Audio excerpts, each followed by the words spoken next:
తోటి మొత్తం అంతా కూడా ఇప్పుడు ప్రభుత్వ యంత్రాంగం కదులుతున్న పరిస్థితి. గతంలో మనం చూసాం సాయి కృష్ణ కేసులో సాయి కృష్ణని తీసుకొచ్చి పూర్తిగా లాకప్ డెత్ చేశారు. ఆ కుటుంబం అనేక పర్యాయాలు పోలీస్ స్టేషన్ దగ్గరికి వెళ్ళి ఎక్కడికి వెళ్ళినా న్యాయం జరగలేదు. కానీ జగన్మోహన్ రెడ్డి ఎప్పుడైతే కుటుంబాన్ని పరామర్శించాడో వెంటనే ప్రభుత్వం స్పందించింది, ప్రభుత్వ యంత్రాంగం స్పందించింది.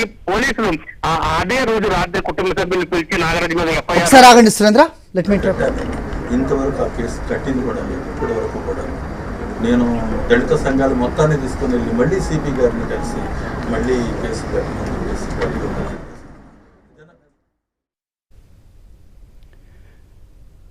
రైట్. ప్రస్తుతం క్రాంతి కుమార్ నివాసంలో ఉన్న వైఎస్ జగన్మోహన్ రెడ్డి దృశ్యాలు చూస్తున్నాం.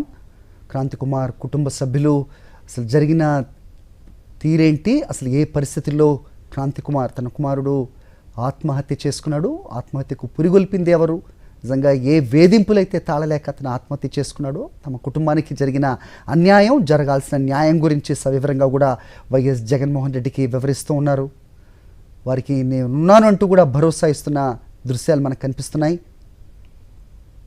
నిజంగా రాష్ట్రంలో ప్రతిపక్ష నాయకుడు మాజీ ముఖ్యమంత్రి వైఎస్ జగన్మోహన్ రెడ్డి నిజంగా రాష్ట్రంలో ఉన్న ప్రజల సమస్యలపై ఆయన అడుగు బయటకు పెట్టనిదే నిజంగా ప్రభుత్వ యంత్రాంగం కదలని పరిస్థితి గత 2.5 సంవత్సరాలుగా కూడా చూస్తున్నాం.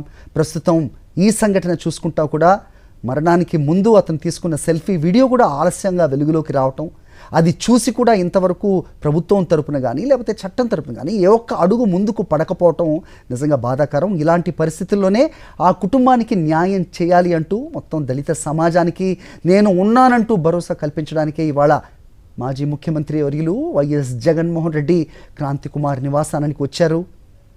వారి కుటుంబ సభ్యులతో మాట్లాడుతూ ఉంటున్నారు. నిజంగా జగన్కు వివరిస్తూ వాళ్ళు కంట తడి పెట్టుకున్నారు తల్లిదండ్రులు. వాళ్ళ బాధ నిజంగా చేతికొచ్చిన కుమారుడు ఇంటినంతా తానే నడుపుతున్న పరిస్థితులు, అతనే ఒక బ్రెడ్ విన్నర్గా ఉన్న సిచ్యువేషన్.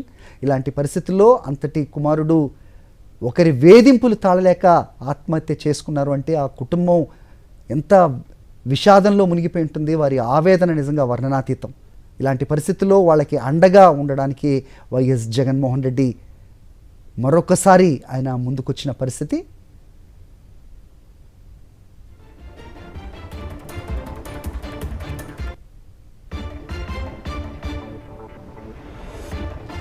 మా కరెస్పాండెంట్ రవీందర్తో మాట్లాడదాం. రవీందర్, స్క్రీన్ మీద కనిపిస్తోంది వైఎస్ జగన్మోహన్ రెడ్డి అడుగు బయటకు పెట్టి నిజంగా ప్రజల సమస్యలు ఆయన స్వయంగా వచ్చి తెలుసుకుంటే కానీ ప్రభుత్వంలో కదలిక లేని పరిస్థితులు 2.5 సంవత్సరాలుగా మనకు కనిపిస్తున్నాయి. ప్రస్తుతం విజువల్స్లో చూస్తున్నాం క్రాంతి కుమార్ చివరిగా ఆత్మహత్యకు ముందు ఆయన ఏం మాట్లాడారో స్వయంగా వైఎస్ జగన్మోహన్ రెడ్డి వారి కుటుంబ సభ్యుల నుంచి ఫోన్ తీసుకుని చూస్తున్న దృశ్యాలు కనిపిస్తున్నాయి.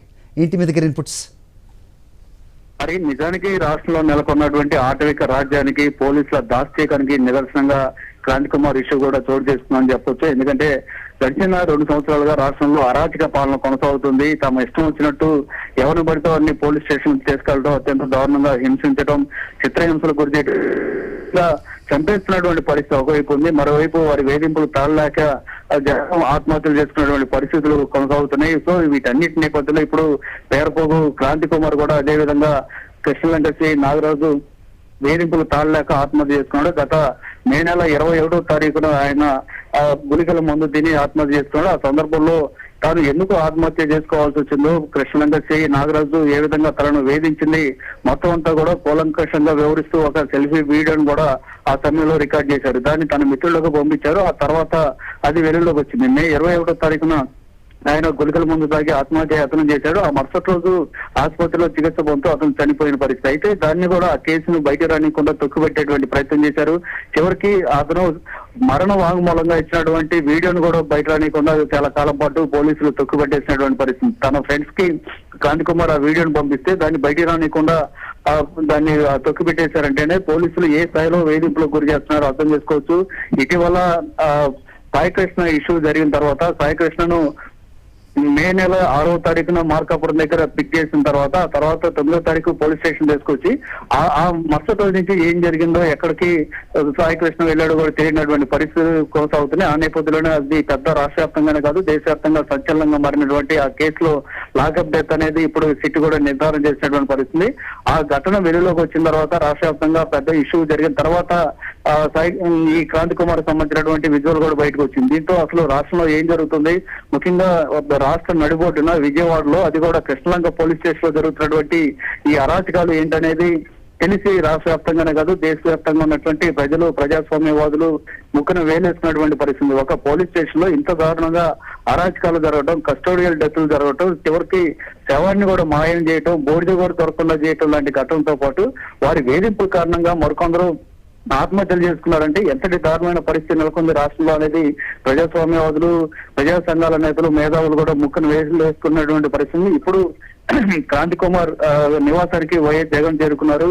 ఆ క్రాంతి కుమార్ ఆత్మహత్య గల కారణాలు ఏంటి, అసలు ఏం జరిగిందనేది ఆయన తండ్రితో పాటు భార్య పిల్లలతోటి మాట్లాడుతున్నారు వైఎస్ జగన్మోహన్ రెడ్డి. ఎందుకంటే జగన్ ఈ ఇష్యూని బయట పెట్టేదాకా పోలీసులు, రాష్ట్ర ప్రభుత్వం కనీసం స్పందించినటువంటి దాఖలా లేదు. సాయికృష్ణ కేసులో ఏ విధంగా జరిగిందో ఇప్పుడు క్రాంతి కుమార్ కేసులో కూడా ప్రభుత్వం అత్యంత నిర్లక్ష్యంగా వ్యవహరించినటువంటి పరిస్థితి. ఇప్పుడు క్రాంతి కుమార్ నివాసానికి వైఎస్ జగన్ చేరుకొని క్రాంతి కుమార్ చిత్రపటానికి పూలమాలలు వేసి నివాళులర్పించారు. అనంతరం కుటుంబ సభ్యులతో మాట్లాడుతున్నారు. వారందరూ కూడా జరిగినటువంటి గతంలో క్రాంతి కుమార్ సంబంధించి ఎలాంటి కేసులు లేకపోయినా పదే తీసుకెళ్లి వేధించారు. దాదాపు 3 నెలల పాటు కృష్ణలంక నాగరాజు పదే స్టేషన్ పిలిపిస్తూ చిత్రహింసకు గురి చేశారనేది అంతకుముందు ఆయన తన కుటుంబ సభ్యులకు చెప్పుకున్నటువంటి మాట.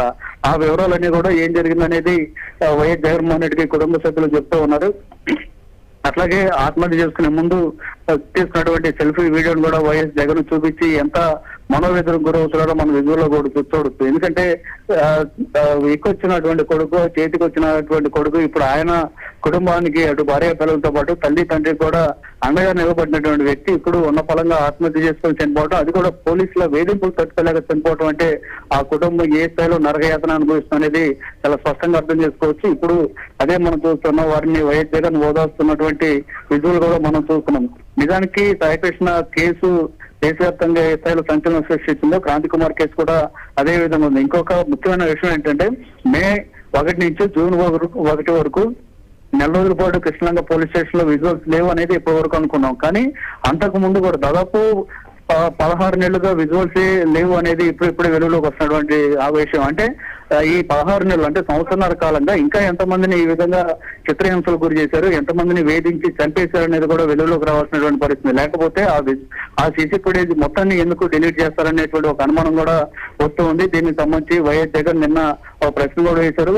రానున్న రోజుల్లో ఆ కృష్ణలంక సీసీ ఫుటేజ్ మొత్తం కూడా వెలుగులోకి రావాల్సినటువంటి అవసరం ఉంది. సిట్ విచారణ కూడా కేవలం సాయి కృష్ణకు సంబంధించినటువంటి కేసు చుట్టూతే జరుగుతుంది తప్ప క్రాంతి కుమార్ సంబంధించినటువంటి కేసు గురించి ఇంతవరకు పట్టించుకున్నటువంటి దాఖలాలు లేవు. ఎందుకంటే సిట్ పూర్తిగా ప్రభుత్వం చేతిలో ఉంది. ప్రభుత్వం సిట్ అంటే సిట్, స్టాండ్ అంటే స్టాండ్ అనే విధంగా విచారణ జరుగుతుంది అనేటువంటి ఆరోపణలు ఇప్పటికే వినిపిస్తున్నాయి. దానికి తగ్గట్టే సిట్ అధికారుల విచారణ తీరు కూడా కొనసాగుతుంది. సహజంగా ఏదైనా ఘటన జరిగితే వెంటనే అక్కడ ఆధారాల సేకరణ కోసం ఏ పోలీస్ అధికారి అయినా పనిచేస్తారు. చివరికి కానిస్టేబుల్ కాదు కదా, కింది స్థాయిలో ఉన్నటువంటి హోం గార్డ్ కు ఒక విచారణాధికారిగా నియమించినా సరే ఆ హోం గార్డ్ కూడా అదే పని చేస్తారు. ముందు ఆధారాలు ఏమన్నాయనే వెతికేటువంటి కార్యక్రమం చేస్తారు. కానీ ఒక ఐజీ స్థాయి అధికారితో పాటు మరి కొంతమంది